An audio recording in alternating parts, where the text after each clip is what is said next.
안녕하십니까. 행복한 아침 이재용입니다. 안녕하세요. 정예인입니다. 12월 29일 금요일입니다. 오늘이 올해 마지막 방송이 되는 거예요. 네. 이야, 참 어떤 느낌이 있어요. 희한해요. 야, 진짜 시간이 이렇게 빠른가 싶습니다. 네, 어쨌든 오늘도 달려가겠습니다. 건강 챙겨야죠. 건강 구독 준비되어 있습니다. 네, 연말에도 그리고 다가올 새해에도 여러분의 건강을 책임질 건강 구독. 오늘 본격적으로 살펴보기 전에 날씨부터 알아보도록 하겠습니다. 마지막 기상캐스터 안녕하세요. 네, 안녕하세요. 마지연입니다. 하늘빛이 온통 뿌였습니다. 고농도 미세먼지가 대기 정체로 빠져나가지 못한 건데요. 오늘도 KF80 이상의 보건용 마스크 챙겨주시기 바랍니다. 네, 오늘 날씨 어떤지 자세히 전해주세요. 네, 오늘 미세먼지만 아니라면 하늘 자체는 맑은 편입니다. 아침까지 호남과 충남에는 짙은 안개가 예상되고요. 안개가 얼어서 도로 살얼음이 될 수 있으니 안전운전 하셔야겠습니다. 오늘도 공기가 무척 탁합니다. 오늘은 전국 대부분 지역에서 미세먼지 나쁨 수준 보이겠고요. 현재 충남 지역에는 초미세먼지 주의보도 내려져 있습니다. 오늘도 날은 크게 춥지 않겠습니다. 아침 기온 어제와 비슷하겠고요. 한낮에는 서울 6도, 대전 7도, 대구는 9도까지 오르겠습니다. 올해 마지막 주말에도 세미 한파는 없겠습니다. 다만 전국에 눈비 소식 들어있는데요. 기온이 낮은 중부 내륙은 한방눈이 내릴 수도 있겠습니다. 네, 해넘이 해맞이 전망도 궁금하실 텐데요. 31일에는 날이 흐려서 마지막 해넘이를 보기 어렵겠고요. 1월 1일에는 대체로 맑아서 일출을 관측할 수도 있겠습니다. 네, 미세먼지는 주말에 눈비가 내리면서 해소되겠습니다. 그때까지는 호흡기 관리 잘 해주시고요. 외출 후에는 손발을 깨끗하게 씻으셔야겠습니다. 지금까지 날씨 전해드렸습니다.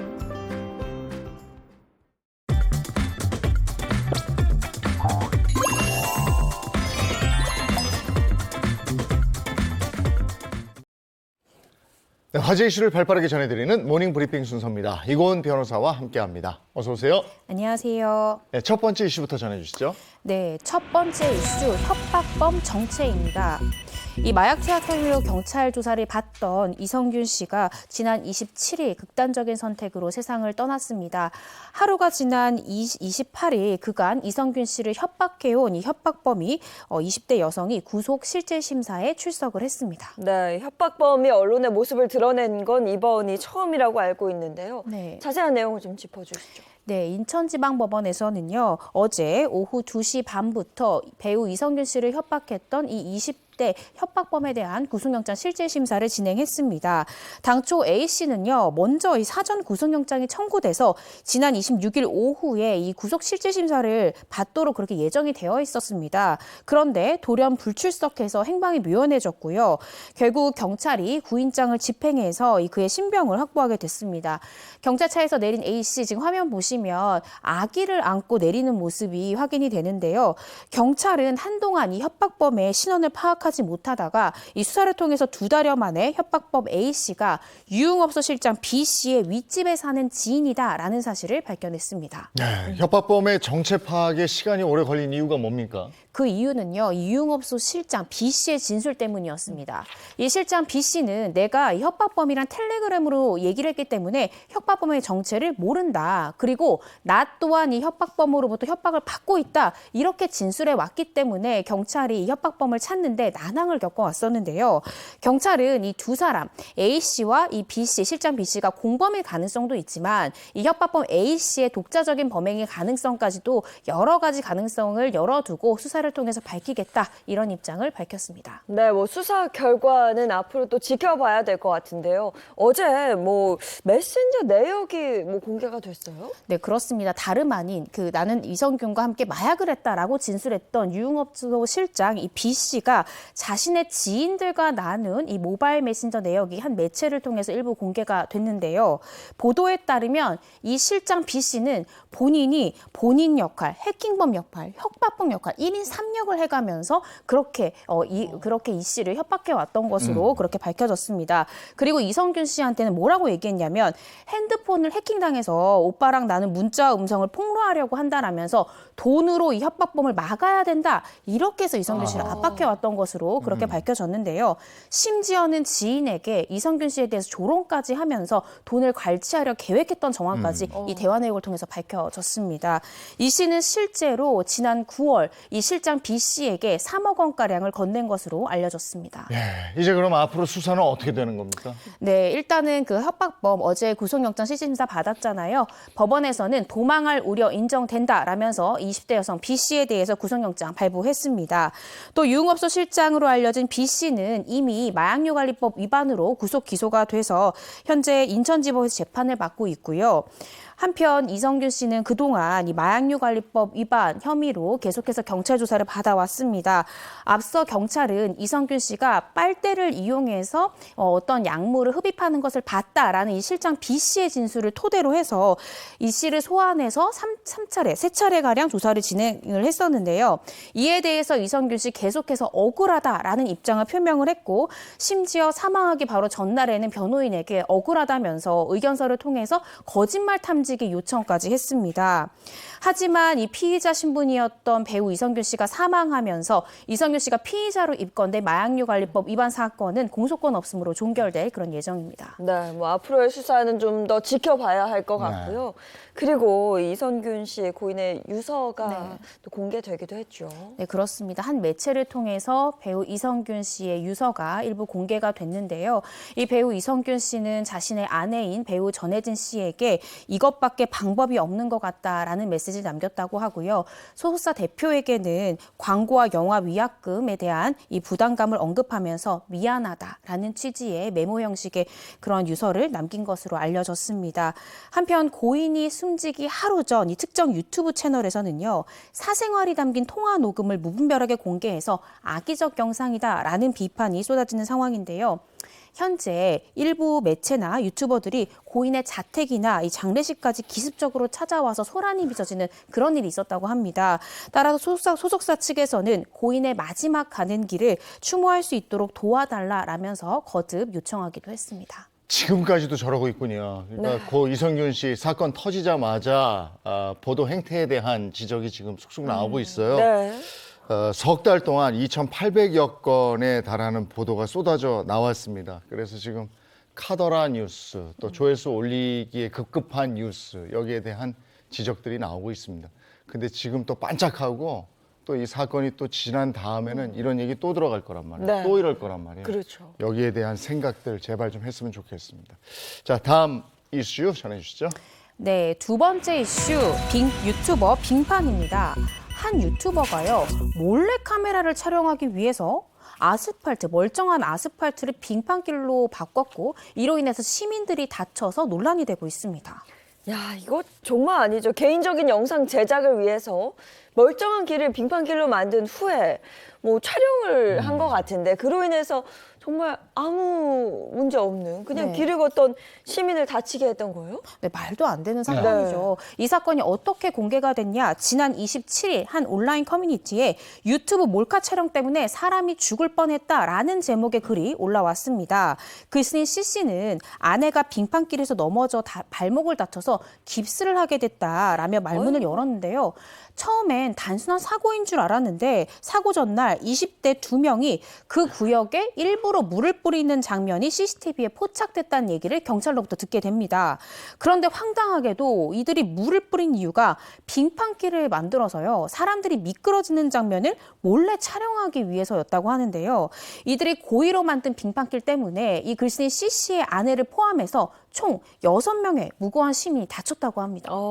이런 정신없는 사람들이 요즘에 간간히 나와요. 네. 이거 뭐 단순히 본인 그 조회수 올리려고 이랬다는 네. 거잖아요. 네. 그럼 거기서 사람들 다칠 그 다음 일을 생각 못 한다는 건가요? 혼내줘야겠는데요. 이거는 그냥 넘어갈 일은 아닌데. 그럼요. 네. 네. 다음 이슈 전해주시죠. 네, 세 번째 이슈, 고령 역주행입니다. 고속도로를 10여 분간 역주행하던 운전자가 경찰에 붙잡혔습니다. 붙잡고 보니 70대 이 고령의 운전자였는데요. 이 운전자는 휴게소에서 길을 좀 잘못 빠져나왔다 이렇게 진술했습니다.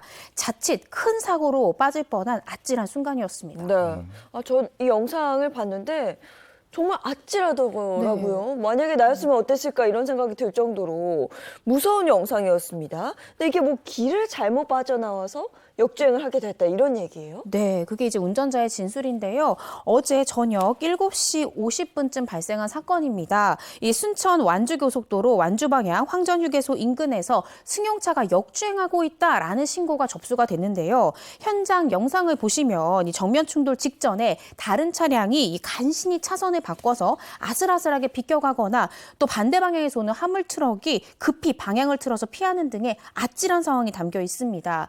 신고를 받고 출동한 경찰이 10여 분 만에 이 승용차를 잡았는데도 이미 12km나 거꾸로 달린 후였다고 합니다.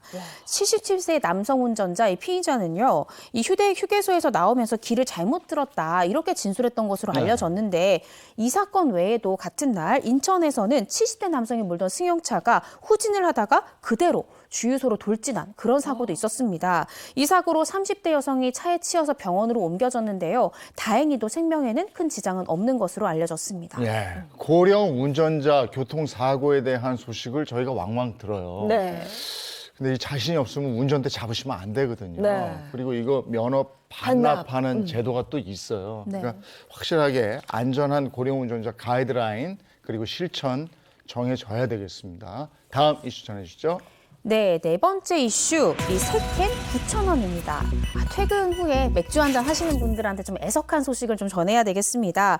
한 편의점 업체가요, 지난 10년간 4캔에 10,000원으로 팔던 이 수입 맥주 행사를 새해부터는 3캔에 9,000원으로 변경한다, 이렇게 밝혔습니다.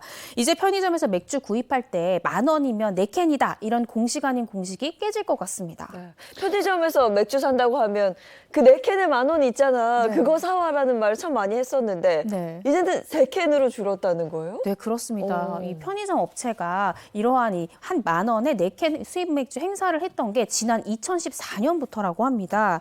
이 10년간 편의점 대표 행사로 자리 잡았던 이 수입 맥주 4캔 행사는요, 최근 이 물가 상승 영향을 받아서 지난해에 11,000원, 올해는 12,000원으로 가격이 점차 인상되었다고 합니다. 더군다나 이 편의점의 주요 고객층인 1인 가구가 이 점점 늘다 보니까 과거에 이렇게 대량으로 구매했던 것과 달리 최근에는 소량 구매로 또 구매가 빠르게 전환되는 점, 또 소비 트렌드 자체로 이 효율성을 추구하는 쪽으로 바뀌었기 때문에 결국에 이 맥주 3캔 행사를 마련하게 됐다, 이렇게 편의점 업체는 밝혔습니다. 왠지 아쉽네. 10,000원에 4개였는데 네. 이게 9,000원에 3개니까 네. 왠지 아쉽네. 왠지 많이 준 것 같고. 네. 예, 여기까지 하겠습니다. 이건 변호사와 함께했습니다. 고맙습니다. 고맙습니다.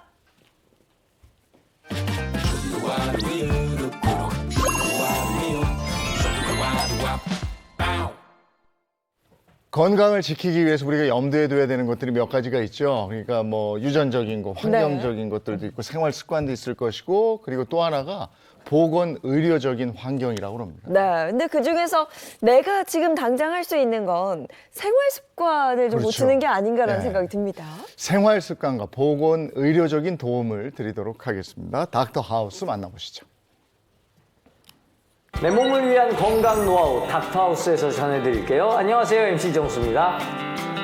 안녕하세요. 이비인후과 전문의 이재영입니다.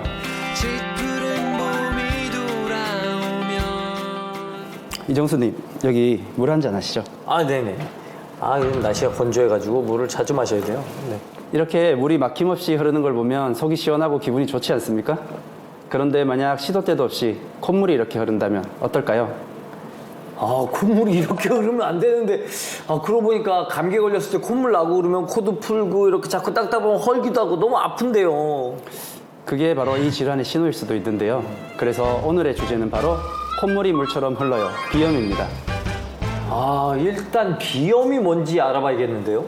비염이란 콧물, 코막힘, 재채기, 가려움증 중에서 한 가지 이상의 증상을 동반하는 비점막의 염증성 질환입니다. 즉 코 속의 점막에 염증이 생겨서 나타나는 질환을 모두 의미하죠. 비염도 종류가 다양하다는 뜻인가요? 그럼요. 비염은 감염 여부에 따라서 감염성 비염과 비감염성 비염으로 구분할 수 있는데요. 비감염성 비염은 알레르기 비염과 비알레르기성 비염으로 나뉘게 됩니다. 그러면은 간염성 비염부터 시작해 볼까요? 그럴까요?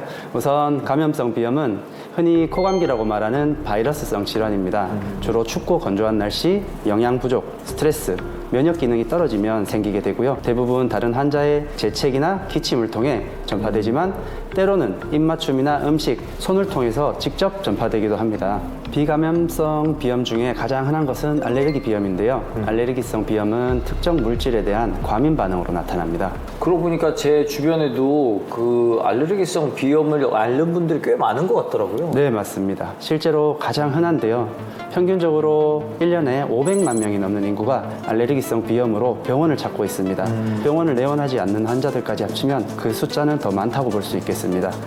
이 알레르기 비염은 진먼지 진드기, 꽃가루, 그리고 반려동물들의 털 등이 대표적인 원인 물질이 되는데요. 이들이 공기 중에 떠다니다가 코로 흡입될 때 증상이 나타나죠. 반면에 비알레르기성 비염은 코 속의 해부학적인 구조적인 이상, 그리고 자율신경계의 조절 문제, 호르몬 이상, 약물 등에 의해서 나타나는 비염인데요. 증상이 비알레르기성 비염과 알레르기성 비염은 거의 같지만 재채기, 가려움증이 동반되지 않는 게 비알레르기성 비염의 특징입니다. 비감염성 비염, 알레르기성 비염 뭐 이렇게 여러 가지 있는데 이것의 대표적인 증상이 다 그 줄줄 흐르는 콧물인가요?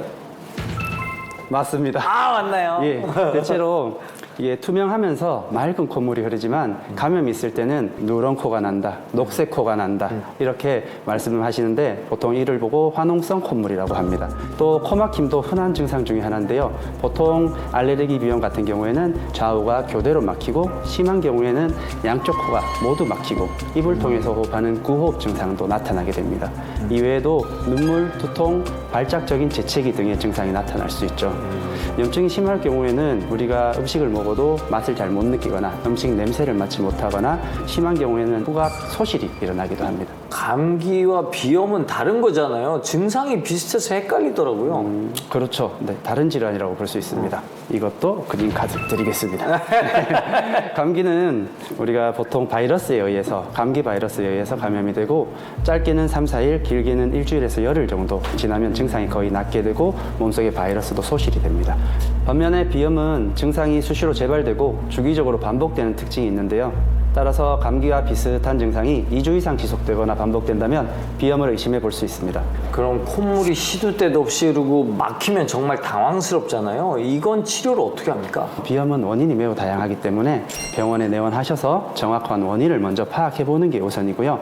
만약 감염에 의한 급성비염, 즉 코감기라면 소형 진통제, 심할 경우 항생제를 사용하기도 하고요. 그리고 코 증상에 대해서는 항히스타민제와 혈관 수축제, 그리고 코에 뿌리는 국소용 스테로이드제를 처방할 수도 있습니다. 그러면 알레르기성 비염은 어떡합니까? 알레르기성 비염일 경우에는 이제 알레르기 원인 물질에 노출이 되면 발생하기 때문에 근본적으로는 원인 물질을 회피하는 것이 가장 좋습니다. 그렇지만 공기 중에 떠다니는 꽃가루나 진먼지, 진드기 등을 현실적으로 회피하기 어렵기 때문에 알레르기성 비염일 때도 약물 치료가 중심이 되죠. 약물 치료 말고 다른 방법은 없나요? 약물 치료 외에도 면역 치료와 수술이 있는데요. 마스트라는 알레르기 혈액 검사를 통해서 개개인의 알레르기 항원을 확인할 수가 있습니다. 항원을 알고 있는 경우 항원 면역 치료를 할 수가 있어요. 먹는 약이라서 이건 미취학 아동도 치료할 수 있죠. 더불어 코 속 비중격이 휘어 있거나 약물 치료에도 불구하고 점막이 부어 코가 막히고 코막힘이 지속될 때가 있는데요. 그러면 연골과 뼈로 이루어진 비중격의 구분 부분을 코 속에서 재조립하여 바르게 펴는 비중격 교정술이나 두꺼워진 합의각계를 줄이는 합의각계 축소술도 고려할 수 있겠습니다.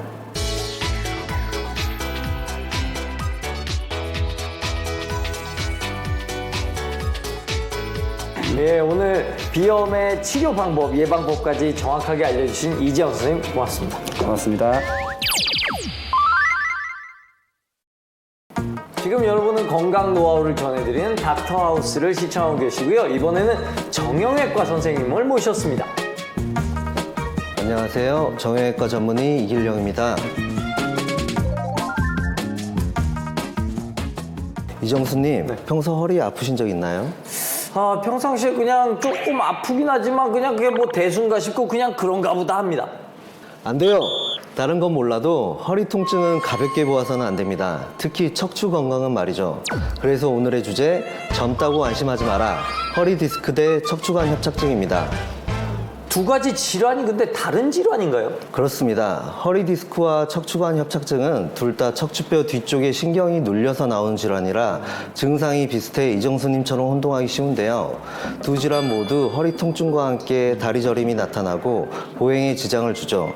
하지만 세부 통증 양상에서 차이를 보이므로 자세히 알아두는 것이 무엇보다 중요합니다. 아, 그럼 자세히 먼저 허리 디스크부터 알아볼까요? 먼저 허리 구조에 대해 보시면 척추는 네모난 벽돌 같은 모양으로 허리에 척추뼈가 이렇게 있고 이 뼈와 뼈 사이에는 추간판, 흔히 우리가 말하는 디스크라는 구조물이 있습니다.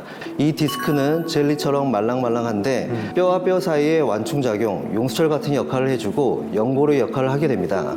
척추신경은 이렇게 척추뼈와 디스크 뒤쪽으로 몸통 부분이 지나가고 양측으로 가지 부분이 척추뼈 뒤쪽 관절 사이에 추간공이라는 공간으로 빠져나가 다리 쪽으로 가는 신경이 됩니다.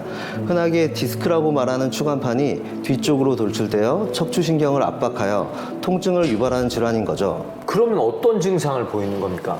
증상 초기엔 허리 통증, 즉 요통으로 시작하지만 시간이 지나면서 엉치 및 다리 쪽으로 통증이 이어집니다. 증상이 악화되면 하지 전체의 통증과 저림, 감각 이상 등이 나타날 수 있고요. 더 심할 경우 하반신 감각이나 근력이 떨어져 일상생활에도 큰 지장을 줍니다. 그러면 척추관 협착증은 어떤 거죠? 척추관 협착증은 노화로 인해 척추신경이 지나가는 척추관이나 추간공의 공간이 좁아져 그 속으로 지나가는 신경이 압박받는 질환입니다. 나이를 먹을수록 허리 근력이 약해지고 허리를 계속 씀으로써 디스크도 기능이 떨어지고 허리 주변에 계속적인 하중과 스트레스가 걸리면 척추신경 주변으로 불안정성이 생기는데요.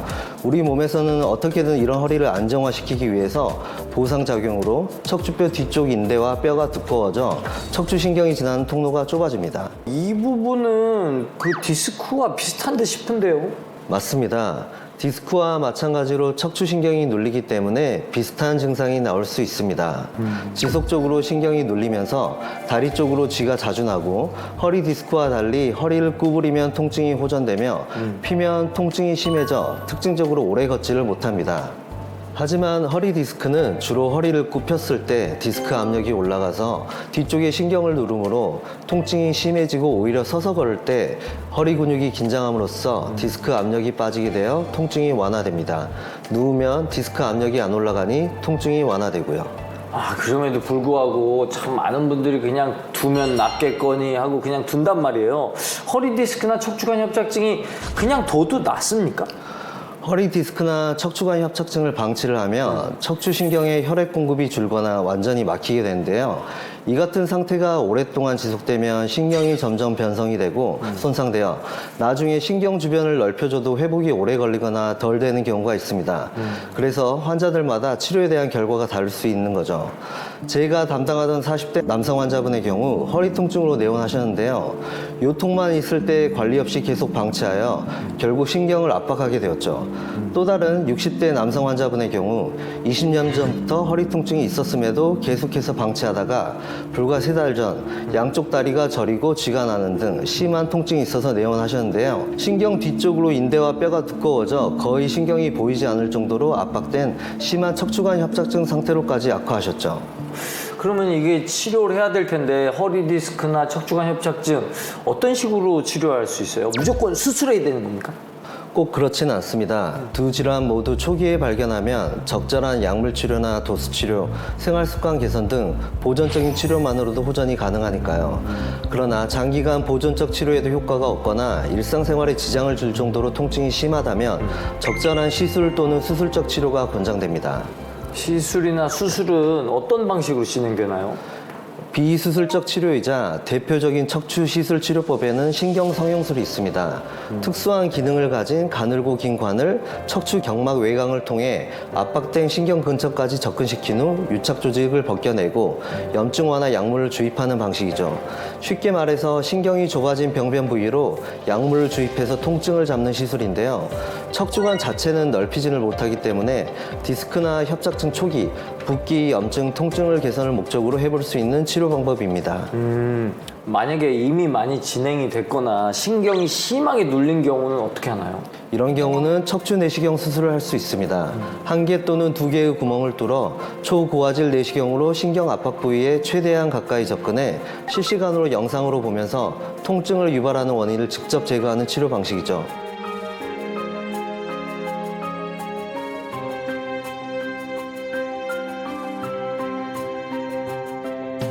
아, 그렇군요. 오늘 좋은 거 많이 배웠습니다. 허리 디스크와 척추관 협착증의 예방법부터 치료법까지 정확하게 알려주신 이기령 선생님, 감사합니다. 맞습니다. 네, 다음 이 시간에도 알찬 정보로 다시 찾아오도록 하겠습니다. 지금까지 닥터하우스 MC 이정수였습니다.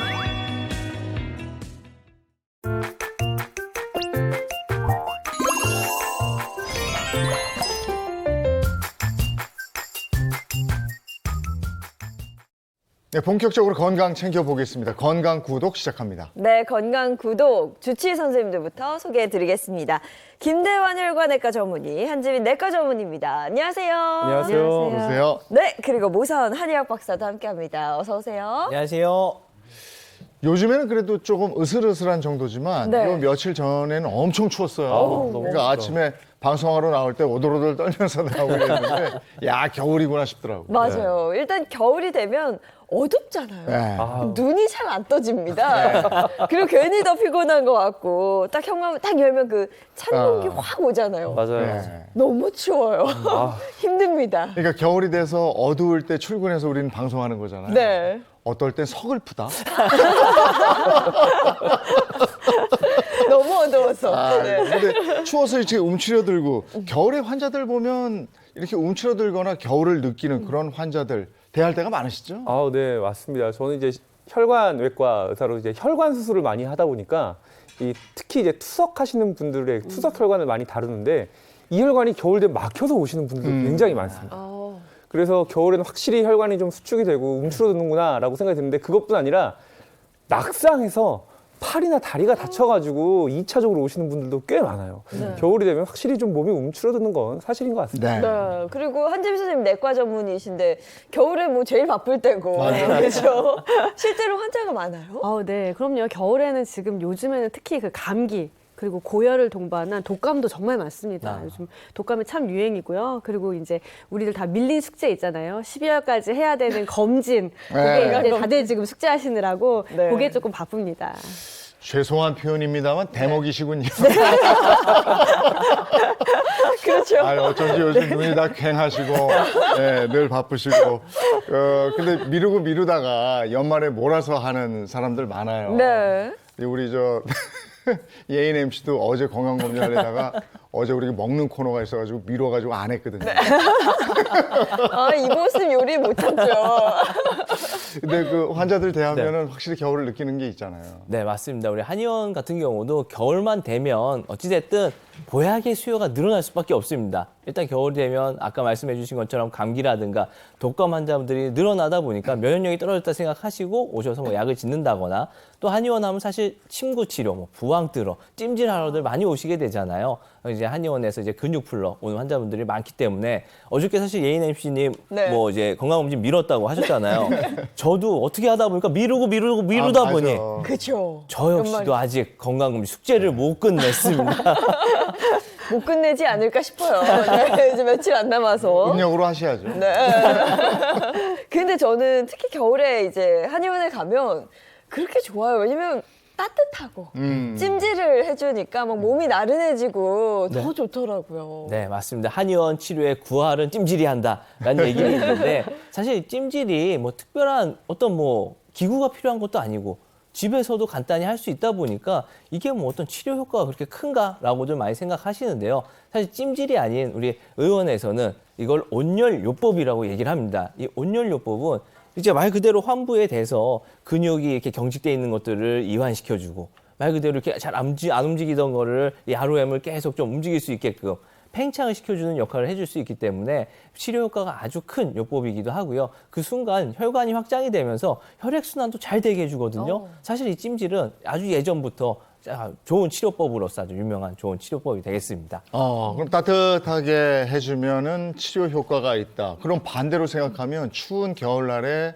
방한이나 난방을 제대로 하지 못하면 관절염이나 여타 질환에 더 걸릴 확률이 높다. 이렇게도 해석할 수 있습니까? 네, 맞습니다. 정확하신 말씀이죠. 이 몸이 움츠러들면 통증에도 예민해질 수밖에 없습니다. 일단 우리가 좀 겨울이 되면 좀 약간 좀 예민해지잖아요.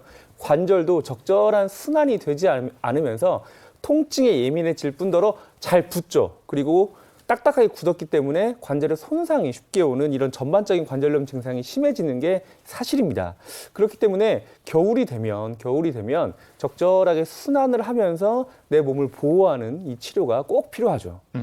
사실 우리가 근데요, 관절 건강뿐만이 아니라요, 이제 겨울철에 또 신경 써야 되는 게 하나 있습니다. 그게 뭐냐면 바로 난방인데요. 영국의 한 매체에 따르면은요, 그 이안버드라고 하는 약사가 우리가 이제 난방이 잘 되지 않는 집에서 오히려 지내게 되면 더 다양한 질병에 노출이 될 수가 있고, 난방비를 아끼려다가 오히려 질병 때문에 병원비 폭탄을 더 안을 수 있다. 이렇게 말을 했다고 합니다. 그러면서 이 이안버드는요, 난방을 제대로 켜지 않을 때 발생하는 7가지 건강상 위험을 이제 소개를 했는데요. 첫 번째가 방금 말씀하신 관절염이고, 두 번째가 면역체계 약화입니다. 이게 무슨 얘기냐면요, 호흡기에는 이게 섬모라는 게 기관지에 다 있어가지고, 그게 이제 작은 털로 돼 있어서 숨을 들이쉬고 내쉴 때 세균하고 바이러스를 가두고 밖으로 내보내는 그런 역할을 하는데요. 우리가 차가운 공기를 막 흡입하게 되면은 이 섬모 기능이 떨어지면서 가래나 뭐 세균 이런 것들을 밖으로 배출하지 못하게 돼서 질병이 생길 수가 있다. 이렇게 얘기를 하는 거죠.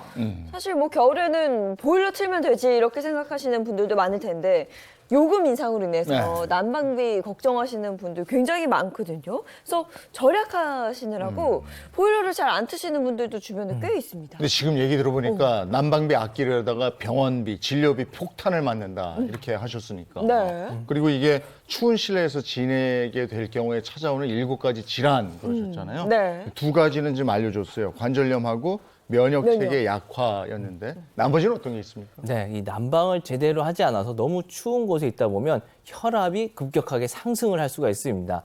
이 추운 환경에 노출이 되면 이 혈관이 좁아지게 되면서 이로 인해서 혈압이 올라가게 되거든요. 그렇게 혈액순환도 잘 안 되게 되니까 심내혈관 질환의 위험성도 높아지게 됩니다. 근데 추운 집에 있다 보면요, 이렇게 몸적인 문제가 아니라요, 정신 건강에도 영향을 미칠 수 있다고 합니다. 너무 한 연구에 따르면 정신질환이 없었던 사람들도요, 이 추위에 노출이 되면 심각한 정신병을 겪을 위험이 2배나 높아졌다고 합니다. 그뿐 아니라 이제 체온 유지를 해야 되지 않습니까? 그런데 장기간 추위에 좀 노출이 되다 보면 저체온증을 유발할 수 있을 뿐더러 건조하고 차가운 공기가 기관지가 안 좋은, 특히 천식 환자분들에게는 기도와 이제 폐를 수축시켜 증상을 악화시킬 수도 있고요. 이 적절한 난방 온도가 되게 한 20도 이내긴 하지만 20도보다 더 낮아지는 상황이 되면 이 건강을 지키는 그 중요한 방어막이 하나 없어지는 셈이 되기 때문에 건강을 위해서라도 적절한 실내 온도를 유지하는 게 필요합니다. 우리가 뭐 가지고 싶은 거 다 가져도 건강을 잃으면 아무 소용이 없습니다. 추위 때문에 이 건강을 잃지 않도록 세심하게 관리하는 게 중요할 것 같아요. 네, 그리고요, 우리가 이제 방 안에서의 난방도 중요하지만요, 사실 밖에 다닐 때 방한도 굉장히 중요합니다. 그래서 어떻게 이제 옷을 입고 다니느냐 이것도 중요한데요. 요게 어깨 통증이나 이런 것들을 특히나 겨울에 호소하는 경우가 많이 있습니다. 그 이유가 겨울에 이제 방한이 잘 안 된 옷을 입고 나가게 되면 아무래도 어깨를 이렇게 움츠리게 되잖아요. 그러면 근육이나 이런 데 다 뭉치게 되고 뼈에 붙어 있는 인대나 이런 것들도 단단하게 굳어서 신경이나 이런 데를 누르게 됩니다. 그래서 조금 더 방 안에 신경 써서 옷 입으시는 게 더 좋을 것 같습니다. 근데 그냥 어깨 근육이 뭉친 정도면 이렇게 스트레칭도 좀 하고 두들기고 이러면서 뭐 해결할 수 있는데 이게 어느 정도의 경우에 치료가 필요한 만큼이 되는 거예요? 네, 근육이 뭉친 정도가 이제 경미하다면 시간 지나면 금방 좋아집니다. 그런데 아마 한 번 정도 겪어보신 분들이 있었을 거예요. 어깨 충돌 증후군이라는 질환이 있습니다. 어깨는 회전하는 관절이기 때문에 우리가 이렇게 회전하면서 평소에 이 어깨를 이렇게 빙글빙글 돌려주는 이 회전 운동을 통해서 어깨 스트레칭이 좀 되면서 어깨 통증이 오히려 풀리는 경우가 허다한데 네. 그게 아니라 어깨를 이렇게 움직이고 돌릴 때 팔에 뭔가 걸리는 느낌이 들면서 푸둑하고 소리가 나는 경우도 있어요. 이게 어깨를 감싸고 있는 견봉과 어깨 주변에 있는 근육과 인대가 부딪히면서 마찰하면서 소리가 나는 이른바 충돌이 생긴다. 어깨 충돌 증후군이라고 하는데요. 팔을 움직이게 하는 팔을 움직이게 하는 힘줄과 뼈가 계속 부딪히면서 이 부분에 염증이 만성적으로 생기는 어깨의 대표적인 질환입니다. 어깨 충돌 증후군. 네. 근데 저 왜 지금 뚝뚝 소리가 나죠? 아니, 저도 아닌가? 이렇게 뭐지? 할 땐 괜찮았는데 네. 이렇게 하니까 약간 지금부터 안 들리네. 어. 안 움직여서 그래. 하도 안 써서 그런가? 안 썼어. 근데 어쨌거나 통증이 있으면서 뚝뚝 소리가 나면 이게 어깨 충돌 증후군이라는 말씀이시죠? 네, 맞습니다. 우리가 이 어깨 충돌 증후군을 의심을 하게 되면은요, 이게 중요한 이유가 뭐냐면 이게 아무래도 어깨 질환의 시작이라고 보고 좀 더 다양한 어깨 질환이 이걸로 인해서 발생을 한다 이렇게 하기 때문인데요. 뭐 회전근개 파열이라든지 아니면 석회성 건염 그리고 우리가 이제 보통 오십견이라고 하는 거 있잖아요. 그래서 유착성 피막염 이런 것들이 생길 수가 있기 때문입니다. 이게 어깨 충돌 증후군이 이제 계속 반복돼서 힘줄 손상이 반복되면서 거기에 염증이 생기게 되면 석회성 건염으로 되게 되고 또 어깨를 잘 안 움직이게 되면서 관절량이 쪼그러들게 되면은요. 그때는 이제 우리가 방금 말씀드린 오십견 즉 유착성 피막염 이게 생길 수가 있기 때문에 조금 주의를 하셔야 됩니다. 네. 이 겨울에 너무 추위에 노출이 장시간 되다 보면 이런 질환들, 위험한 질환까지도 네, 올 수 올수 있다. 있다. 이런 말씀 드렸고요. 그럼 오늘 주제는 이제 추위와 관련된 건가? 오늘 주제가 뭡니까? 네, 건강구독 오늘의 주제입니다. 놓치면 안 될 몸이 보내는 SOS 신호입니다. 아, 그래요. 몸이 표현을 하죠. 네. 여기 쑤시고 뭐 이런 게 있어요. 근데 그냥 그게 잠시 아프다가 말면 그냥 또 지나치는 경우도 있는데 저는 오늘 추위인 줄 알았더니 몸이 보내는 신호네요. 신호, SOS 신호. 네, 맞습니다. 대부분의 사람들이 몸이 신호를 보내고 있음에도 불구하고 방치를 하다가 큰 병을 만들어서 오거든요. 우리가 추위에 대해서 먼저 말씀드렸는데 사실 추위, 이것도 갑작스러운 환경의 변화잖아요. 그럼 그거에 맞춰서 우리 몸도 어떤 신호들을 분명히 보내줍니다. 항상 우리 몸은 우리한테 어떤 신호들을 말해주고 있는데 대부분이 본인들이 무시를 하고 계십니다. 그러니까 오늘은 절대로 무시해서는 안 될 내 몸이 보내는 SOS 신호와 그와 관련된 질병들에 대해서 차차 좀 말씀드리도록 하겠습니다. 야, 뭐 하긴 감기에만 걸려도 신호가 있어요. 살짝 뭐 목 감기는 목이 간질간질한다거나 아니면 콧물이 살짝 흐른다거나 이때 약만 잘 먹거나 병원만 가줘도 감기가 싹 나을 수 있는데 이걸 그냥 지나치게 되면 더 심한 감기로 앓게 되거든요. 자, 더 심각한 질환을 예고하는 몸의 SOS 신호 한번 알아보도록 하겠습니다. 내 몸이 보내는 SOS 신호 어떤 게 있을까요? 구독 영상을 통해서 알아보겠습니다. 첫 번째 구독 영상 업로드 해주세요.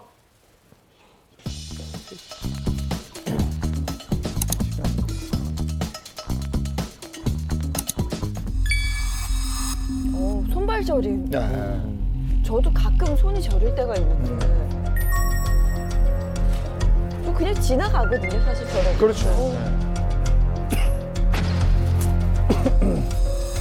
뇌종양까지? 손발 저림이? 네. 심각해집니다. 무섭습니다. 그냥 살면서 뭐 손발 다 겪어보셨죠? 네. 한 번쯤 다 겪어봤는데 마지막에 보니까 뇌종양의 신호일 수도 있다? 이거 좀 무서운데요? 네, 우선 뇌종양에 대한 얘기를 잠깐 좀 드려보겠습니다. 이제 뇌, 뭐 두개골 안에 있는 우리 몸에서 가장 중요한 장기 중에 하나죠. 종양이 생기면 뇌종양이라고 부릅니다. 그거랑 좀 달리 저는 이제 외과 전문이니까 우리 몸에 생기는 이제 다양한 종양은 크게 두 가지로 나눕니다. 하나는 양성, 좋은 거죠. 괜찮은 겁니다. 하나는 악성, 흔히 말하는 암이 바로 이제 악성이죠. 그런데 뇌에 생기는 종양은요, 그렇게 분류하지 않습니다. 뇌 종양이라고 의사들도 통칭을 하는데요. 그 이유는 양성이든 악성이든 뇌는 그 위치에 따라서 다양한 신경학적 증상이 생기기 때문에 어디에 생기냐가 훨씬 더 중요한 거예요. 즉 뇌종양이 머리에 생겼다. 이게 양성인지 악성인지 중요한 게 아니라 그것 존재 자체만으로도 주변에 있는 신경이나 혈관을 누르면서 다양한 신경학적 이상을 만들어낼 수 있기 때문에 뇌종양이 생명에 직접적인 연관을 준다라고 저희들이 얘기를 하죠. 근데 증상으로 손발저림이 나타난다는 건데 그러면 뇌종양을 의심해 볼 만한 손발저림 얼마나 오랫동안 지속이 돼야 되는지 강도는 어느 정도인지 이걸 알아봐야 될 거 아니에요? 네, 이렇게 이제 지속적으로 손발저림이 있는 경우에는 어떻게 보면 뇌종양의 신호일 수가 있는데요. 저희가 한 환자의 사례를 봐가지고 한번 알아보도록 하겠습니다. 60대 여성 A 씨는요. 40년 넘게 수선 일을 하면서 손을 많이 썼다고 합니다. 그래서 이제 손발이 저려도 그러려니 하면서 그냥 파스 이런 것만 쓰시면서 있었는데 도저히 못 견디겠으면 그때 가서 이제 뭐 병원을 잔뜩 가시고 이렇게 했었는데요. 최근에 한 3년 사이에 이 손발저림은 나아지지를 않고 점점 더 심해졌고 그리고 심각한 피로감과 함께 팔을 쓰지 못할 정도의 통증이 생기기 시작했습니다. 그러다가 어느 날 새벽 극심한 두통에 응급실에 실려가게 됐고 뇌 MRI 결과 A 씨의 뇌관과 목뼈가 연결된 그 부위, 즉 뇌관에서 뇌수막종이 자라고 있어서요. 뇌관의 80%가 막혀 있는 상태였다고 하는데요. 만약 그대로 두었다라고 하면은 심각한 장애로도 이어질 수 있는 그런 위험한 상황이었습니다. 그런데 A 씨의 경우에는 그냥 뭐 무작정 방치만 한 건 아니었거든요. 분명 병원을 찾기도 했으니까 이거 좀 미리 좀 알았다면 어땠을까 이런 아쉬움이 좀 있습니다. 네, A 씨가 이제 최근에 3년 동안 손발저림이 계속 심해졌다고 얘기를 했는데요. 이게 손발저림만 단순히 있고 이게 물리치료나 대증치료를 통해서도 증상이 호전이 되지 않았으면 충분히 의심할 법도 했는데 이런 경우가 많습니다. 어떤 경우냐면 내가 그럴 수도 있어. 직업적으로 원인이 있어. 혹은 피곤해. 어깨도 아파. 불면증도 있고 두통도 있어. 이렇게 복합적인 증상이 함께 나타나면 사람이기 때문에 그것 중에 하나인가 보지. 뭐 몸이 안 좋은가 보지라고 하면서 적절한 진료의 시기를 놓치는 경우가 있다. 실제로도 병원에서 그런 환자분들의 얘기를 종종 들을 수 있습니다. 아니 지금 우리 시청하시는 분들 중에서도 나 손발저림 오래 가고 있는데 나 뇌종양이야? 이렇게 걱정하는 분들도 계실 거예요. 네. 근데 뇌종양으로 인한 손발저림 뭐 특별한 차이가 있을 거 아닙니까? 네, 일단 뇌종양, 우리 이 앞서 사례자분처럼 두통이 있어서 일단 병원에 오시게 되잖아요. 근데 두통이 심하게 되면 대부분의 환자들이 생각하는 게 딱 두 가지입니다. 이거나 뇌졸중 아니야? 아니면 진짜 뇌종양 아니야? 이렇게 생각을 하시게 되는데요. 일단 첫 번째 뇌졸중에 대해서 먼저 말씀을 드리자면 사실 뇌졸중, 그러니까 우리 흔히 말하는 중풍인데요. 이거는 진짜 아주 내가 평생 겪어보지 못한 진짜 아주 번개 맞은 듯한 두통 증상과 함께 이런 약간 메스꺼움, 그 구토 증상이 있다고 그러면은 뇌종양보다는 뇌졸중에 가깝겠구나 이렇게 생각하시는 게 좋겠고요. 뇌종양은요, 우리 A 씨처럼 마비나 저림처럼 이런 신경학적인 증상이 있는데요. 그냥 무조건 저린 게 아니라 한쪽 편측성으로, 그러니까 오른쪽이면 오른쪽, 왼쪽이면 왼쪽 한쪽으로 오게 됩니다. 한쪽으로 오게 되고 그리고 거기에 더해가지고 그러니까 복시 뭐 사물이 이렇게 좀 겹쳐 보인다든가 시야가 좁아진다거나 아니면 청력이 떨어진 것처럼 갑자기 한쪽으로 잘 안 들리게 돼요. 제가 말씀드린 것처럼 근데 종양과 관련된 이런 신경학적인 병변들은 모두 한쪽 편측성으로 나타나니까 그런 것들을 좀 주의를 해갖고 좀 한쪽으로 계속 저리거나 뭔가 마비감이 있다 이러면은 다시 한 번 더 검사를 받아보시는 게 좋을 것 같습니다. 네, 한쪽에서 손발 저림이나 마비 증상이 있을 경우에는 빠르게 대처를 하실 필요가 있을 것 같고요. 이어서 내 몸이 보내는 또 다른 SOS 신호 한번 만나보도록 하겠습니다. 내 몸이 보내는 SOS 신호, 급체가 아니라 뇌출혈입니다. 체한 줄 알았는데 알고 보니까 뇌출혈이었다 이건데 그러니까 체한 것처럼 가슴이 답답하고 뭐 어떤 불편한 증상이 있었다 이거잖아요. 네, 맞습니다. 우리가 이제 뇌출혈의 증상에는 여러 가지가 있는데요. 사실 우리가 음식을 먹고 막 소화가 좀 안 되고 어지럽고 이러면 급체했나 보다 하고서는 그냥 대수롭지 않게 여기는 경우가 많이 있습니다. 그런데요, 우리가 이게 뇌출혈의 전조 증상일 수가 있어서 경각심이 좀 필요합니다. 그 질병관리청에서 발표한 바 결과에 따르면은요, 이 뇌졸중의 이제 일반적인 증상들은 우리가 흔히 아는 것처럼 팔다리에 뭐 감각이 없어지거나 아니면 뭐 마비 증상이 나타나거나 갑작스럽게 두통이 생긴다던가 발음이 또 어눌해진다던가 이렇게 언어 장애가 나타나고 혹은 어지러움증과 더불어서 우리 물건이 막 겹쳐 보이고 복시가 나타나고 이런 시각 장애들을 들 수가 있는데요. 중년 여성들을 중심으로요. 우리가 속이 좀 메스껍다, 좀 가슴이 답답하고 소화 불량이 있다. 이런 경우가 컨디션 난조 이런 거를 호소하는 경우가 또 처음에 그런 경우가 많이 있었다고 합니다. 네. 아마 저희 행복한 아침 보시는 분들이 이 생각했을 거예요. 또 중년 여성이 왜 또 중년 여성이 이런 경우가 많다는 거예요? 유독 여성들이 이제 뭐 혈관이라든가 뭐 각종 조직들이 약해서 그런 경우들이 많은데요. 제가 여기서 좀 말씀드리고 싶은 건요. 중년 여성뿐만 아니라요. 이제 급체한 증상으로 찾아오는 이런 뇌졸중이 진짜 많습니다. 저는 이제 작년 한 10월경에 제가 이제 불효자라고 느꼈던 게 새벽에 아버님이 계속 이제 토를 하셨었던 적이 있어요. 네. 근데 이제 내가 만약에 진짜 이분을 환자로서 봤다고 그러면은 좀 더 이렇게 세심히 관찰을 했을 텐데 그 새벽에 내가 진짜 무심코 뭐 체한 거야 소화제 먹어 이렇게 하고 그냥 넘어갔거든요. 어이구. 실제로 아버님도 그냥 소화제 먹고 토하면서 그냥 그날 밤을 이제 오버나잇을 하셨는데 다음 날 이제 힘이 좀 없으시니까 저는 이제 저대로 이제 출근을 했고 아빠한테 그냥 가서 수액이나 맞아 이렇게 아주 무심하게 얘기를 하게 되잖아요. 근데 전화가 온 겁니다. 네. 병원에서. 아버님 뇌졸중이시라고. 뇌출혈의 증상이 있었던 거예요. 근데 이렇게 자꾸 구토를 했던 이유가 아버님이 출혈이 있었던 부위가 하필 그 뇌간 부위였거든요. 그리고 자꾸 뇌가 심하게 부풀어 오르다 보니까 그 뇌압으로 인해서 자꾸 이제 토를 했던 건데 나는 그걸 또 그냥 체했다고. 그냥 소화제나 먹으라고. 아버님도 얼마나 서운했겠어요. 조금만 내가 더 신경 써서 봤으면 그러면 그 새벽에 먼저 응급실에 갈 수 있을 텐데 다행인 건 그래도 아버님이 참 정신력이 좋으신지 옛날 분이라 그걸 다 이겨내고 다행히 지금 큰 후유증 없이 잘 지내고 있긴 한데 네. 급체했다, 체기가 있다 이렇게 흔히 뭐 노년기에 생각하지 마시고 이럴 때는 일단은 응급실을 무조건 가는 게 맞겠더라고요. 그러니까 내 몸이 보내는 SOS 신호를 그냥 무시하면 큰일 난다는 거예요. 그러니까요. 작은 신호라도 그게 어떤 사인일 수 있으니까 자세히 관찰을 좀 해야 될 것 같아요. 네. 자, 그럼 지금부터 내 몸이 보내는 SOS 신호, 자, 미리미리 예방할 수 있는 운동법을 좀 배워보도록 하겠습니다. 저와 김대환 선생님 앞에서 한번 해볼까요? 같이 나가보실까요? 네네. 이게 그 몸에서 생기는 그런 작은 변화를 우리가 이제 사람이다 보니까 좀 무시하는 경향이 좀 있죠.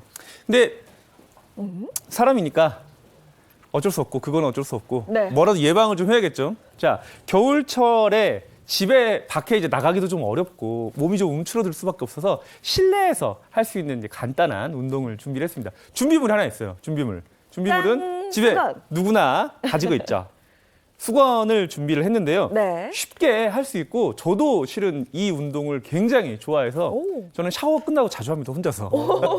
자, 간단합니다. 자, 수건을 양쪽 끝을 그냥 편안하게 잡으시고 자, 옆모습을 굳이 하나 보이자면 이 뒤통수에서 가장 목 뒤로 이렇게 들어가는 우리가 C자 커브를 만드는 이 뒤 공간에 수건을 이렇게 댑니다. 편안하게. 이게 경추 5번 자리거든요.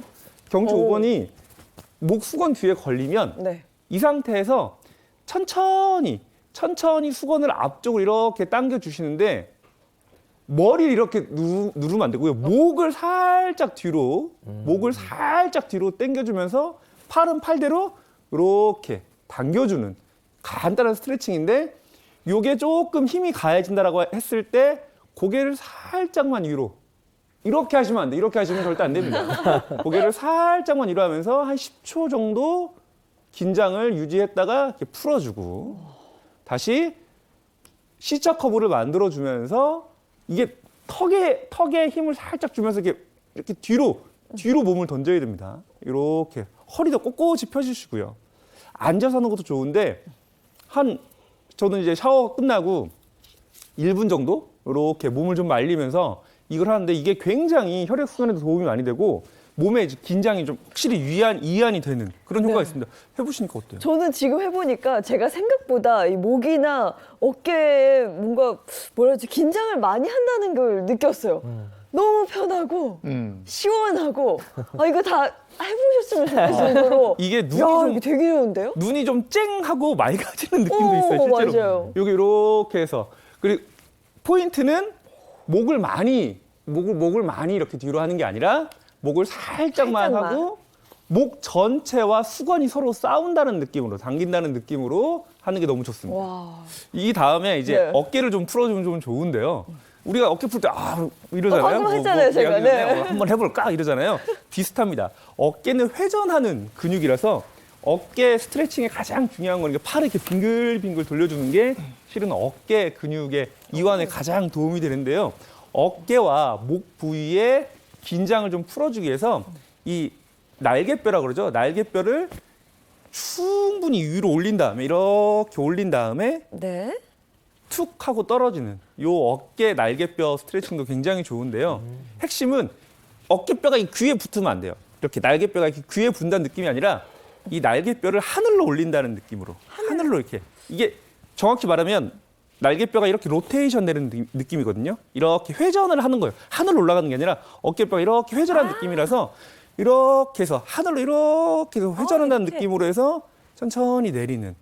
그리고 요게 좀 됐다면 요거 다음에 고개를 이렇게 반대편으로 이렇게 제끼면서 젖히면서 반대쪽 팔을 이렇게 길게 해주는. 길게 이렇게. 근데 요거 두 가지를 또 같이 해줘도 이 승모근 그리고 목, 어깨가 풀어주면서 여기가 이제 경동맥, 그 다음에 척추동맥이라고 해서 머리로 올라가는 혈액순환을 담당하는 근육과 인대가 모여 있는 곳이라서 이 부분이 좀 풀어지면 이 뇌혈류가 그 순환이 되고 집에서 하기가 굉장히 좋으니까 뇌졸중 예방에 어느 정도 좀 도움이 될 수 있습니다. 네, 저는 두통이 있을 때 꼭 이렇게 한번 풀어주거든요. 아 맞아요. 이렇게 하면 도움이 되는 것 같더라고요. 네. 오. 그리고 눈꺼풀 있는 데를 살짝 잡아당기면서 이게 약간 이렇게 뒤로 가는 느낌이 좋습니다. 맞습니다, 이게. 약간 고개가 이렇게 뒤로 이렇게 젖혀지는 느낌이 굉장히 중요하다. 이거 말고 살짝 걷는 것도 있는데 걷는 네. 걸 한 번 더 해볼까요? 해볼까요? 마지막으로. 집에서 주변에 뭐 방해 안 되는 거를 이렇게 좀 다 치우시고 그냥 모델 워킹이라고 그러죠. 모델 워킹이라고 그러는데 뒷발과 앞발이 일렬로 되게 이렇게 그냥 걷는 겁니다. 뒷발과 앞발이 일렬로 되게. 옛날에 철로 네, 맞습니다. 평행권 올라가는 것처럼. 이게 왜 좋냐면 우리 몸의 운동을 담당하는 게 손해인데요. 네. 요게 어느 정도 익숙해지면 눈을 감고 해보잖아요. 눈을 감고 이거 어려울 텐데. 균형을 잡으면서 이렇게 눈을 감고 발길이 눈 감고 부딪히면서 좀 가는 거예요, 앞으로. 그러면 생각보다 힘도 많이 들어가고요. 네. 그리고 안 쓰던 나의 손의 움직임에 자극을 줄 수 있기 때문에 역시 뇌졸중 예방에도 도움을 줄 수 있다라고 해서 병원에서 재활훈련도 많이 하는 치료고 네. 실제로 환자분을 검사할 때도 쓰는 치료 방법입니다. 아, 그냥 할 때는 사실 괜찮은데 눈 감으니까 야, 이거 어렵네요. 눈을 감고 갈 때는 네. 복부나 다리에 생각보다 힘을 좀 많이 주셔야 돼요. 오. 눈을 감고 갈 때는 몸의 균형을 느껴야 되기 때문에 팔에 이렇게 흔들기도 좀 하시면서 천천히 앞으로 가는 연습을 하면 자극이 좀 됩니다. 어떻게 네. 도움이 좀 되셨을까요? 도움도 되고 재미도 있네요. 이거 어렵지 않으니까 집에서 한 번쯤 해보시면 좋을 것 같습니다. 김 선생님 고맙습니다. 자, 그리고 이어서 내 몸이 보내는 SOS 신호 다음 구독 영상 업로드 해주세요.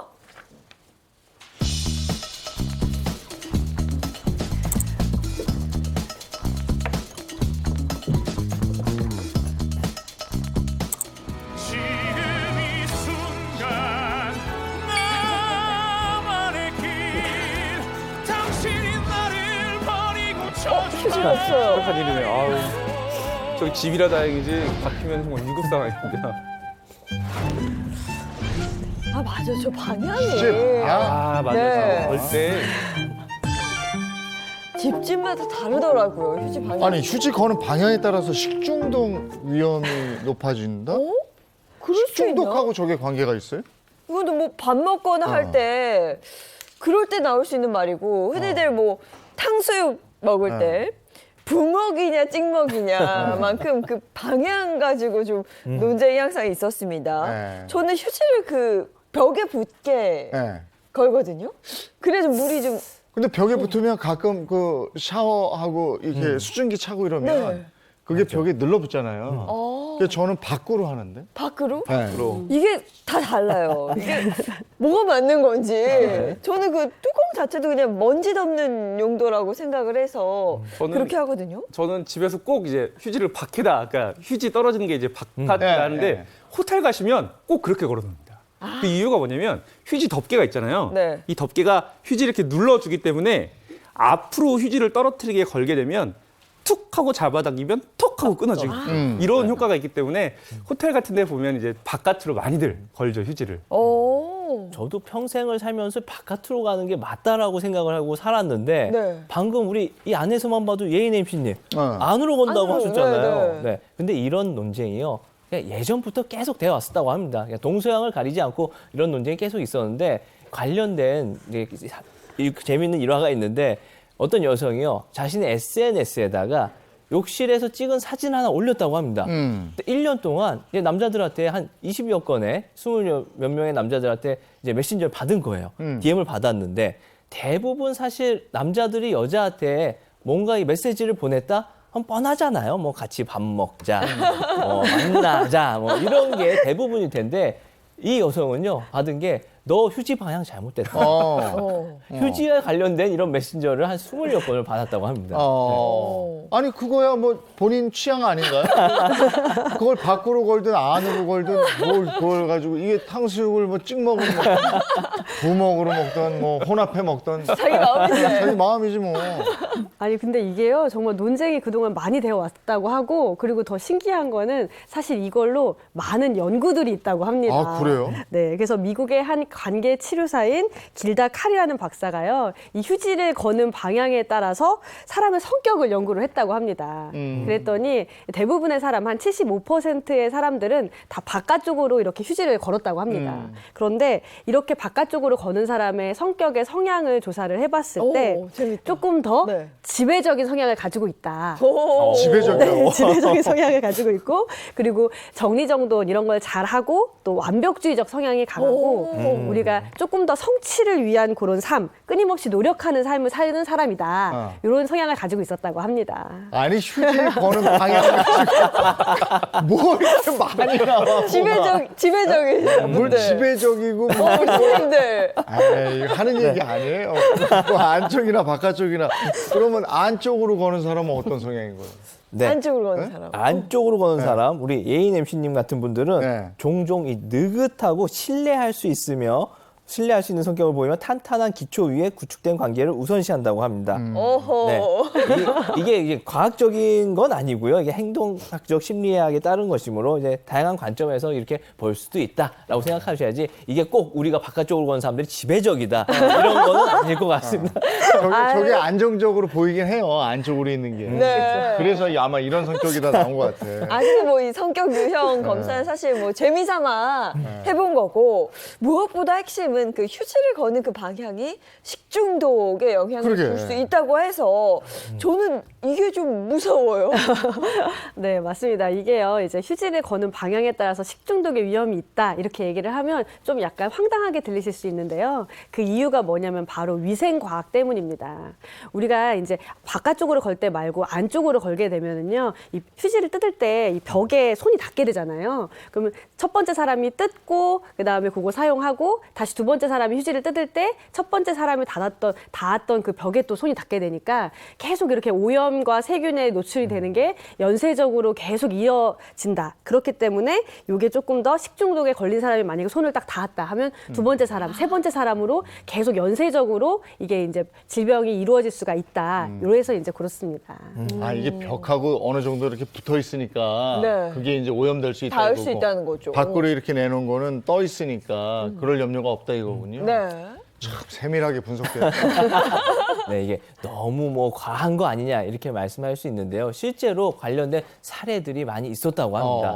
특히 우리 공중 화장실에서 이런 경우들이 많이 있는데요. 그 이유가 공중 화장실, 일단 이 공중 화장실에 있는 각종의 박테리아라든가 떠다니고 있는 세균들이 대부분 우리 대장균의 일종입니다. 근데 이게 문제가 되게 빠르게 잘 감염이 된다라는 거예요. 그러니까 입에서 뭐 항문에서 입으로, 우리 항상 이 감염은 얘기할 때 항문에서 입으로 얘기를 하는데 사람들이 내가 항문에 입이 달 일이 없는데 무슨 말이냐 이렇게들 많이 하시거든요. 그게 뭐냐면 결국 내 손, 내 손이 결국 휴지를 이용하긴 하지만 이 근처로 가게 되잖아요. 가게 되면은 어찌 됐든 어떤 식으로든 어딘가에 묻게 돼요.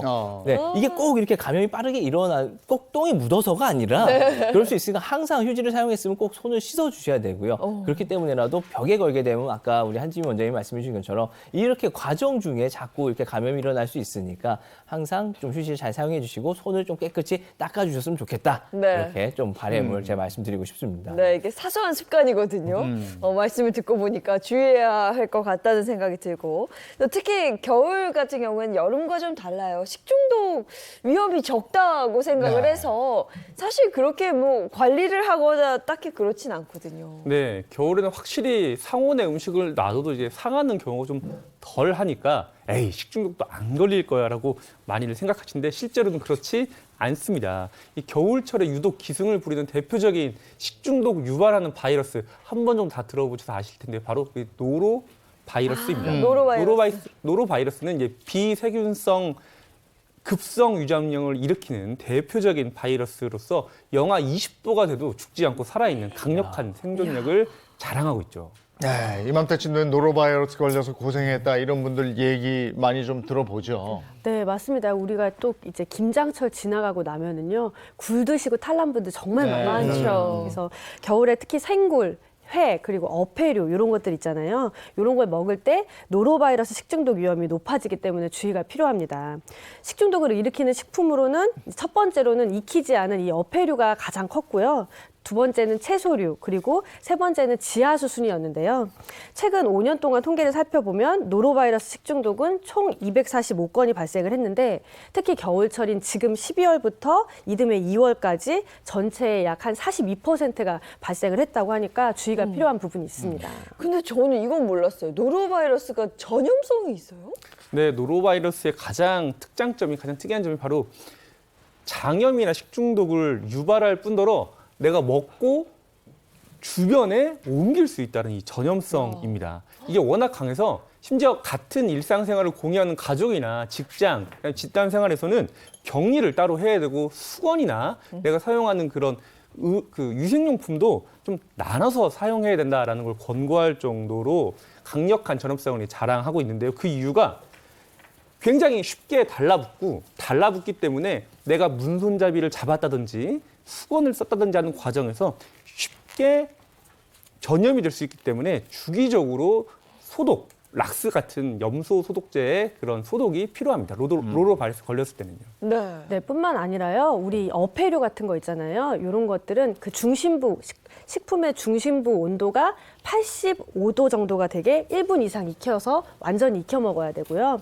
그리고 지하수 같은 경우에는 반드시 끓여 먹어야 됩니다.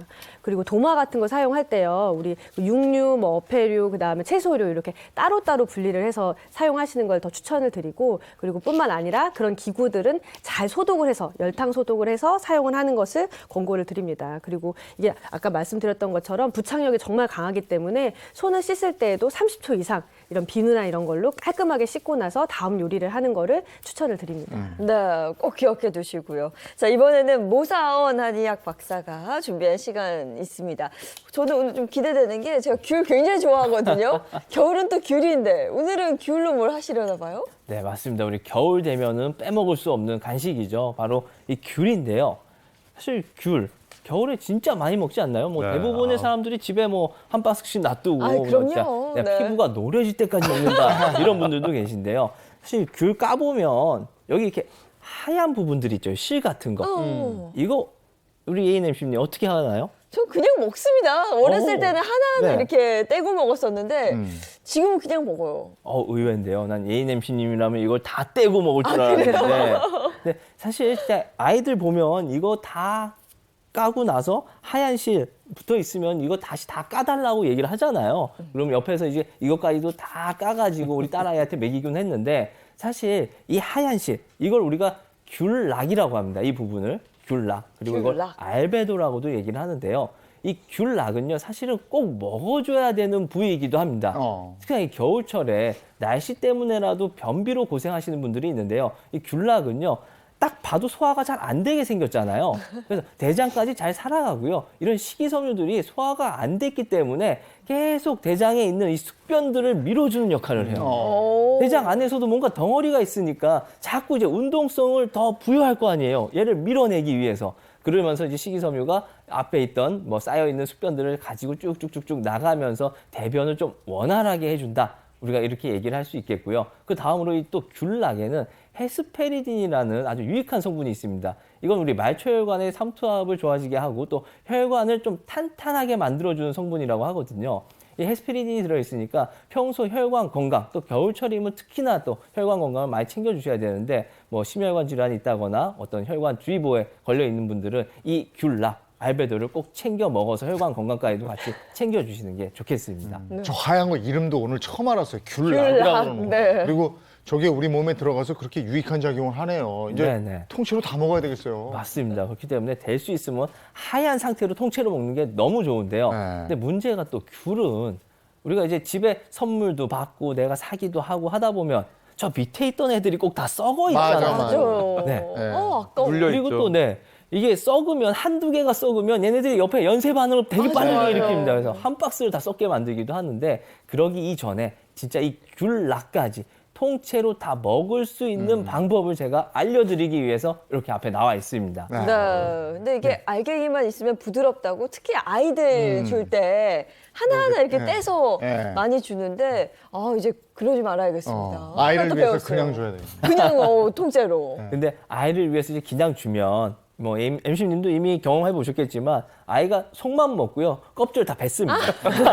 쪽쪽 빨아먹고 껍질 다 뱉어버려요. 그리고 우리가 또 이제 이렇게 많이 상하다 보니까 남는 귤을 가지고 잼이나 청을 만들어서 먹으려고들 많이 하시는데 특히나 이 잼이나 청 만들 때도요 결국에는요 이 겉껍질 벗겨내시고 그 다음에 이런 귤락 다 없애고 껍질까지도 다 까가지고 안에 있는 이 껍질까지 다 까서 속 알갱이로만 하게 돼요. 그러다 보니까 우리가 원하는 모든 것들을 다 먹지 못하는데 제가 오늘 준비해온 이 귤 병조림이거든요. 네. 병조림. 귤 병조림 요 방법을 이용한다 그러면 귤락부터 모든 귤을 다 먹을 수 있게 되는 것입니다. 네. 어떻게 해볼까요? 해요? 네, 만드는 방법도 되게 간단해요. 사실 귤만 이렇게 다 까갖고요. 준비를 해주시고 이렇게 통을 하나 준비해 주십시오. 통을 하나 준비하시고 여기다가 사실 이거 우리 PD님들이 또 열심히 다 까주셨어요. 예쁘게 까주셨는데 절대로 이렇게 예쁘게 까지 마시고요. 대충 겉껍질만 벗겨내시고요. 이 안에다가 이 귤을 다 채워주십시오. 근데 또 너무 큰 귤을 이용하게 되면 이게 맛있지가 않거든요. 사실 이 정도 사이즈가 딱 좋은 것 같습니다. 맞아요. 네네. 네. 아니 근데 무슨 캔디처럼 너무 예쁘네요. 그러네. 이렇게 한 병이 좀 칼 수 있게 사탕 같다 저렇게. 그렇죠. 그러게요. 너무 예쁘죠. 오렌지 사탕 모양. 이렇게 채워주시고요. 여기에다가 우선 뜨거운 물을 이렇게 가득 부어주십시오. 뜨거운 물을 부어요. 네, 뜨거운 물을 부어서 이 상태로 한 10분 정도를 놔두는데요. 네. 사실 제가 한 가지 먼저 말씀드릴 게 있었는데 말씀 안 드린 게 이 병을요 꼭 소독을 한번 해주셔야 됩니다. 네, 증기소독. 그러니까 뜨거운 물 위에다 놔두고 증기소독을 해주시고 완전히 건조시킨 다음에 그 다음에 이제 귤을 넣고 뜨거운 물을 붓고 이렇게 한 10분 정도를 놔두시는 거예요. 이렇게 저희 뭐 이제 방송 시간 관계상 이제 10분이 딱 지났다 생각을 하고요. 그 다음에 이 물을 그대로 냄비에다가 다 넣어주시면 돼요. 이 물을. 10분을 둔 후의 물인 거죠. 네네. 사실 10분 정도만 뜨거운 물을 넣어도 귤에서 벌써 향이 다 나오게 되거든요. 여기 향이 배어 있는 물이 되고 이걸 베이스로 해서 설탕을 조금 많이 넣긴 해야 돼요. 150mg 정도를 네, 넣어주십니다. 저게 많이 들어간 것 같지만 실은 청이나 잼에 비하면 그렇죠. 정말 소량 들어가는 겁니다. 네, 맞습니다. 저보다 더 들어가던가요? 더 많이 들어갑니다. 네. 잼에는 뭐 굉장히 많이 들어가죠. 그리고 여기에 생강 한 두세 쪽 정도를 생강. 네, 생강 한 두세 쪽 정도를 넣어주시고요. 그리고 레몬도 한 두 쪽 정도 준비해서 이렇게 넣어주시면 됩니다. 그리고 여기에다가 이렇게만 하면 사실 이게 맛의 밸런스가 맞질 않아서 너무 달아서 쓰게 느껴지거든요. 그래서 이럴 때는 소금을 조금 이렇게 넣어주시면 네. 그리고 요거를 끓여주시면 됩니다. 아하. 근데 끓일 때 이 소금이 다 녹을 때까지 계속 저어주셔야 됩니다. 희한해. 네, 계속 이렇게 쭉쭉. 많이 달겠는데. 근데 사실 또 달아야 먹기도 좋지 않습니까? 이렇게 쭉 소금이 녹을 때까지 다 저어주시고요. 그 다음에 네. 한번 싹 끓어오르면은 거기서 바로 불을 끄는 게 아니라요. 약간은 졸여주셔야 돼요. 한 2, 3분만 좀 졸여주시면 약간 점성이 생기게 되거든요. 설탕이 많이 들어갔으니까 점성이 생기겠네. 네네. 이렇게. 지금 마법 스프 만드는 느낌입니다. 네. 자, 이렇게 하고 그 다음에 다시 채를 대고 여기다가 요거를 부어가지고요. 뜨거운 상태에서 뚜껑을 바로 닫아주십니다. 오. 그리고 식힌 다음에 겨울 내에 드시면 되겠습니다. 야. 이거 앞에 제가 준비해놨습니다. 귤을 먹는 거구나. 이게 네. 그거예요? 와, 이게 귤 병조림. 맞습니다. 그냥 귤인 줄 알았는데.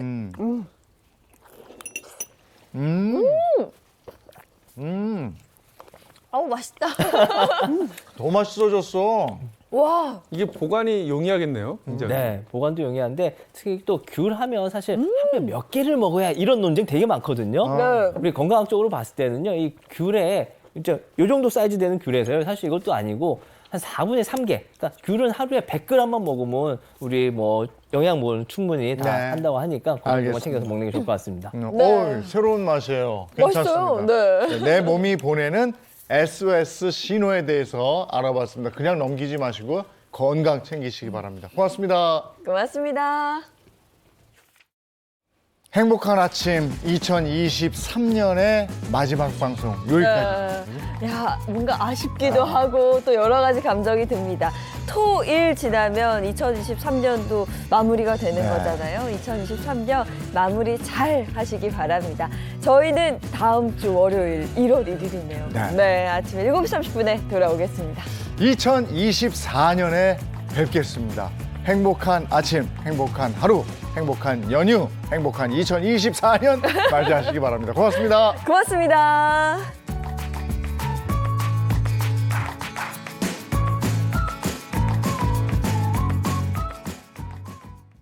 채널 A